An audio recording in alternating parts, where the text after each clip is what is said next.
Good evening, boys and girls of YouTube. I am Nick at Misplay Central, and if you're wondering why I'm zoomed so far into my gigantic and yet gorgeous face, it's because I'm currently naked from the waist up, and you don't want to see what I've got packing under my shirts.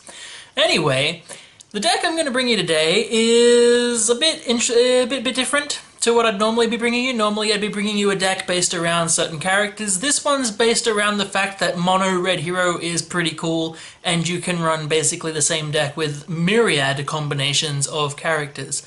So I'm basically going to give you the deck skeleton and then give you the breakdown on what characters can work together in this situation. And I'm going to get that to you right now. Okay, so first of all, let's look at the cards that make MonoRedHero so damn good. Obviously, Wingman is in this deck at 2, because Wingman lets you use all of your characters at once. It's fantastic. You should not be running a mono-red deck without Wingman. If you are, get fucked, basically. Hit and Run is amazing. Ambush, activate one of your red characters. This, in this deck, essentially means Ambush, activate 2 of your red characters. Means roll them in and then you get to use all their dice. It's fantastic. And of course, it's a trap. We all know what this does. If you don't, get good, basically. Gives you loads of firepower against other range damage decks. Gives you a few other options against other decks, but frankly, the only one you care about is the damage. And Ambush is very good. Alright, so in terms of the deck's weapon upgrades, or rather dice upgrades, these are the ones I've chosen to use. We've got in the 1-cost column 2 promotions and 2 DH-17 blaster pistols. The blaster pistols and the promotion are basically just engines stopgaps to jump from one to the bigger ones. Promotion has the maximum benefit of allowing you to draw a card, which speeds up your deck engine, which is fantastic. It also has a +1 gun on it, but that's really not that important. DH-17 Blaster Pistol is pretty okay. It's got some good, decent damage on it. It's got a shield and it's got 2 actual black gun faces, which are important. It also has the 2 blanks, but that's why it only costs 1. We've got Overkill, which I'm running at 2. I like Overkill because it puts out a lot of damage. I don't like it because it doesn't have a gun face that is black on it, which means that you are relying on your other dice to give you usable overkill dice. But that's alright. Holdout Blaster. If you don't know why Holdout Blaster is good yet, I'm sorry, I can't help you. Time for you to go away and stop trying to play this game. And the 3 costs, we've got the IQA-11 and the A180 Blaster. Both of these I think are decent. This one has slightly bigger damage on its actual sides, but its special is very limited to deal 2 unblockable damage. I would prefer to be running 2 A180s, just because it has 3 different specials that you can choose from. You've got deal a damage to a character and then give the attached character a shield, which is good. You've got deal 1 damage to each of an opponent's characters, so that can potentially be between 2 and 4 damage right now. And deal 2 unblockable damage to a character. So it actually has the special of this one, just more frequent, because this one's got 2 special sides, at the cost of having 1 less modifier damage, which this one's got 3, this one's got 2. They both have Disrupt, this one has a resource, this one has 2 special sides instead. I am a fan of this one, except for the fact that it's Jin on the artwork, and Jin's boring. Aside from that, there's not much else to say about the upgrades in the deck. These are the cards the deck runs as. Tech, Rebel Assault, and Suppression are both removal. Logistics and Rearm both give you some efficiency in your resources. All In is very good. You have a fair few instances of focus in the deck. All In is always good in a deck that has focus.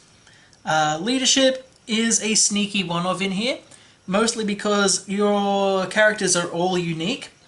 It means that you can elect to not roll in your second character to use your other character twice, which is very exciting. And of course we've got Dodge and Block, which just generally are helpful. Alright, so what we have here are the combinations of characters that you can run at Elite to make this deck work. we've got Leia and either Mon or Admiral Akbar. Then on this side we've got Temmin, who can work well with either Baze or Poe. I've arranged them this way because your bottom row characters are your support characters, whereas your top row characters are your main characters. Keep in mind, Temmin can also fit in with Leia, but these guys can't fit in with these ones. Straight away, I'm going to discount Poe as good for this setup, just because, like, Poe is fantastic, don't get me wrong, but he's doing less of what we want to do with this deck. He's got some big guns on him, but he forces you to use Snap, and you're also not using enough supports. You could roll him with your characters, but that will limit you to using the battlefield that takes your upgrades out of the bin and puts them back on top of your deck. That's going to limit your ability in the long run, I think. Baze, I do like as a partner to Temmin. He's got more guns, a resource, and the special, which is deal 1 damage to each of an opponent's characters. That can fit in really well with the other specials that you've got on your guns. You can resolve them all at once. Temmin's a very good support. He stops your opponents from claiming the battlefield unless they spend a resource, which is inefficient on the opponent's side. So he's nice. The problem I see with him is that he's going to be, with Temmin and Baze, it's your least amount of HP, being that it's only 19. Every other combination you have gives you 20, except of course Temmin and Leia.